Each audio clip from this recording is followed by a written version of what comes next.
Hi, Conference Report. I was just watching your video of about a week ago on believers and non-believers, and I'm kind of curious. I sort of have, like a request for a reflective comment.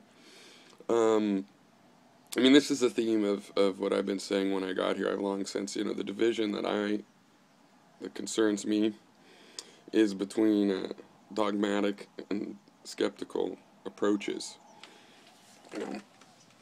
Which is basically what you're talking about. I mean, you're talking about people taking a less dogmatic, more open-minded approach, and the potential, you're mentioning the potential of that being cast as weak, and I'll add to that, there is also the chance that it is weak, and an excuse for weakness.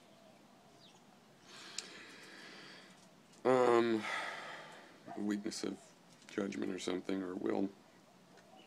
Going over to dogmatism, which I agree with. I love the characterizations you say in both cases. They could be rigid or maybe being afraid, and I think there's some legitimacy in both of those, though they can also just be cast as aspersions.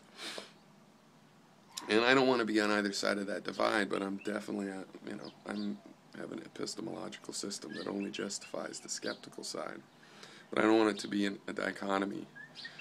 And a lot of what I'm trying to do in my philosophy is, without being dogmatic, straddle that.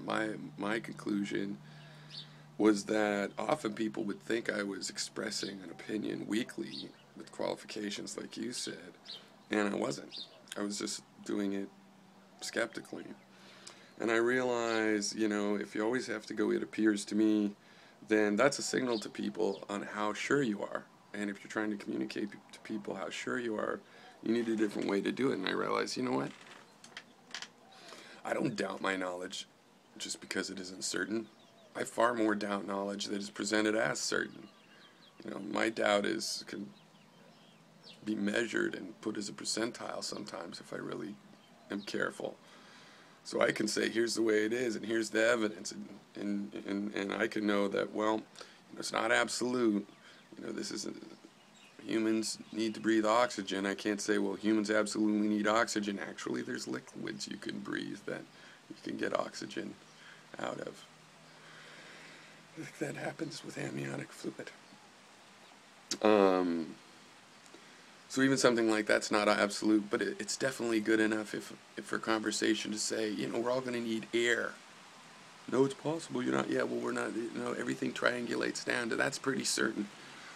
So I try to straddle that. I don't want to have weak language just because I'm using a careful epistemology. And this is why I think everybody can be skeptic. Because if you go and look at something carefully, you're not going to figure out everything. You're not going to have a book that has all the answers for you. If you want to look at something carefully, you can figure out, hey, this is the best design for this plumbing system, or this engine is better, is more efficient than that engine. There's all kinds of things you can say with just as much certainty as anything has been said, though perhaps not with the certainty that people have supposed, that it was totally right what they said. They said something that was 99% right.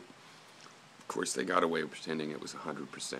The 1% didn't happen, or they could ignore the 1%. I prefer to say, well, look, I got a 99% thing. I'll pay attention to the 1%, but it's not going to make me ignore the 99. But anyway, the reflective part is this: is this coming across that this is kind of the point of my philosophy, is that the real divisions are your skeptical approach versus your dogmatic approach, to which Sextus Empericus would put the third thing, which is a nihilistic approach, which I consider like a dogmatic skepticism. All right, cheers.